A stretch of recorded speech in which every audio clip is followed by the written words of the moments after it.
Bagaimana kabar anak-anak hebat kelas 6A? Semoga kalian senantiasa sehat dan semangat dalam belajar, serta senantiasa dalam lindungan dan naungan keberkahan Allah Subhanahu wa Ta'ala. Anak-anakku, kita masih pembelajaran kita masih pada tema 1, selamatkan makhluk hidup. Subtema 3, ayo selamatkan hewan dan tumbuhan. Nah, kita akan belajar bersama mengenai sekilas fakta-fakta negara ASEAN. Ya, anak-anak tahu bahwasanya ASEAN itu terdiri dari 10 negara yang akan kita pelajari satu persatu sehingga kita lebih paham bagaimana kondisi negara-negara tersebut. Pertama adalah Brunei Darussalam. Ibu kotanya Bandar Sri Begawan dengan bahasa Melayu dan Inggris dan mata uangnya Brunei Dolar. Negara ini merupakan negara kecil di utara Kalimantan dan pernah dijajah Inggris. Dan negara ini merupakan negara dengan pendapatan per kapita tertinggi di Asia Tenggara. Yang kedua, Kamboja. Anak-anak, kalian juga memperhatikan bagaimana benderanya ya, gambar benderanya kalian perhatikan. Dan ibu kotanya di Phnom Penh, bahasanya Khmer, kemudian mata uangnya riel, kemudian negara ini memiliki bangunan terkenal peninggalan Kekaisaran Khmer yaitu Candi Angkor. Ya. Kemudian Malaysia dengan ibu kota Kuala Lumpur, bahasanya adalah Melayu, Inggris, Cina, dan Tamil. Mata uangnya adalah ringgit Malaysia. Malaysia pernah dikuasai Portugis, Belanda, dan Inggris. Ya, kalau kalian ingat pelajaran kelas 5, Portugis itu juga pernah datang ke Indonesia, kemudian Belanda, kemudian juga Inggris juga pernah. Karena apa? Karena Selat Malaka merupakan pelabuhan terkenal untuk perdagangan pada masa itu. Kemudian negara Myanmar, ibu kotanya di Naypyidaw, kemudian bahasanya Myanmar, mata uangnya adalah Kyat. Ya, negara ini pernah menganut sistem demokrasi parlementer, kemudian sekarang menganut sistem salah satu partai. Negara Laos, ibu kotanya di Vientiane, kemudian bahasanya Lao, mata uangnya Kip. Kemudian fakta negara ini adalah mereka berasal dari nenek moyang dari Cina Selatan. Kemudian pernah dikuasai Siam, lalu Prancis. Indonesia, ya negara kita tercinta, beribu kota di Jakarta. Bahasanya adalah Indonesia, mata uangnya adalah rupiah. Ya, merupakan negara dengan wilayah terbesar di Asia Tenggara dan memiliki keanekaragaman budaya yang luar biasa. Singapura dengan ibu kota di Singapura, bahasanya Inggris, Melayu, Mandarin, dan Tamil. Mata uangnya adalah dolar Singapura. Faktanya adalah Singapura merupakan negara dengan wilayah yang terkecil di Asia Tenggara, sekaligus negara paling maju di Asia Tenggara. Negara Filipina dengan ibu kota di Manila memiliki bahasa yaitu Tagalog, Inggris, dan Spanyol. Mata uangnya adalah peso. Pernah dikuasai Spanyol, Amerika, dan Jepang.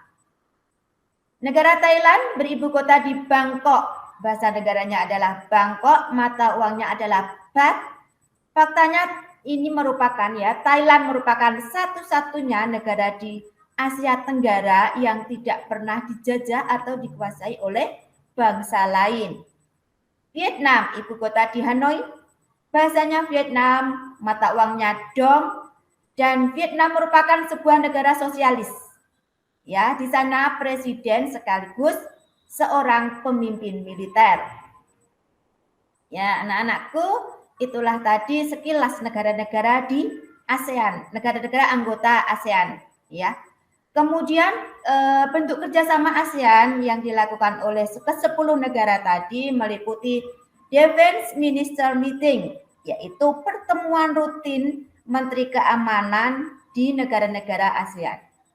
Kemudian pengiriman duta dan konsulat, ya apa fungsinya agar pelaksanaan kegiatan-kegiatan akidah-akidah dapat berjalan dengan baik begitu. Perjanjian ekstradisi ASEAN. Ya, apa ini? Yaitu bentuk kerjasama di bidang politik dalam menangani tersangka kejahatan yang melarikan diri ke negara-negara ASEAN. Gitu. Kemudian perjanjian kawasan bebas nuklir, ya, agar wilayah ASEAN terbebas dari bahaya nuklir, ya. Kalian pelajari coba bagaimana nuklir itu sangat berbahaya. Kemudian perjanjian kawasan damai bebas dan netral, ya, yang disingkat ZOPAN, Zone of Peace, Free and Neutral, seperti itu. Baik, kita kaitkan dengan pembelajaran kita tadi dengan sabda Rasulullah, ya, dalam hadis riwayat Hakim dan Baihaqi, yaitu barang siapa di pagi hari perhatiannya kepada selain Allah, maka Allah akan berlepas dari orang itu. Dan barang siapa di pagi hari tidak memerhatikan kepentingan kaum muslimin, maka ia tidak termasuk golongan mereka atau kaum muslimin. Artinya apa? Ternyata kerjasama yang dilakukan oleh bangsa-bangsa ASEAN itu juga sesuatu hal yang juga dianjurkan di dalam Islam, ya. Kerjasama merupakan anjuran dalam Islam juga, saling membantu. Kemudian anak-anakku, tadi kita sudah belajar mengenai negara-negara ASEAN. Ya, kita menuju ke Indonesia, kita mengetahui pemerintah kita dan beberapa pihak-pihak yang bertanggung jawab itu melakukan perlindungan terhadap flora dan fauna di Indonesia. Ya, apa saja usaha penyelamatan flora dan fauna di Indonesia? Satu adalah cagar alam, yaitu perlindungan hewan dan tumbuhan yang memiliki kekhasan tertentu dalam suatu ekosistem yang dilindungi keberadaan dan perkembangannya yang berlangsung secara alamiah. Kemudian Swaka Marga Satwa, tempat perlindungan hewan yang memiliki keunikan, ya, hewan tersebut memiliki keunikan sehingga perlu dilindungi dan dibina kehidupan serta ekosistemnya. Kemudian Taman Nasional merupakan kawasan pelestarian alam yang memiliki ekosistem asli, ya, dikelola oleh pemerintah sebagai ilmu pengetahuan, penunjang budaya sekaligus pariwisata. Kemudian penangkaran, upaya pengembangbiakan hewan atau tumbuhan tertentu dengan tetap memperhatikan kemurnian jenisnya.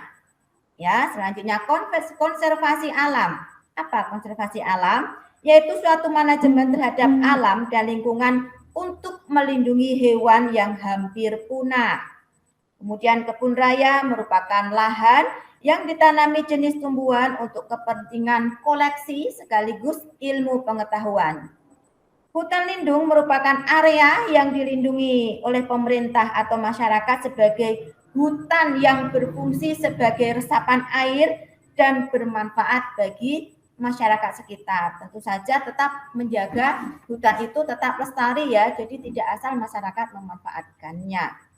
Dalam surat Al-A'raf ayat 56 disebutkan bahwasanya kita tidak boleh melakukan kerusakan di muka bumi. Ya, anak-anak, baik melakukan perusakan alam maupun perusakan terhadap kepunahan hewan yang ada di sekitar kita, terutama hewan langka dan dilindungi. Baik anak-anakku, demikian pembelajaran kita hari ini. Semoga kalian senantiasa semangat dalam belajar. Jagalah kesehatan dengan sebaik-baiknya dengan menaati protokol kesehatan. Tak lupa dan yang paling utama, tetap jagalah ruhiyah kalian dengan senantiasa meningkatkan kegiatan ibadah kalian terhadap Allah. Wassalamualaikum warahmatullahi wabarakatuh.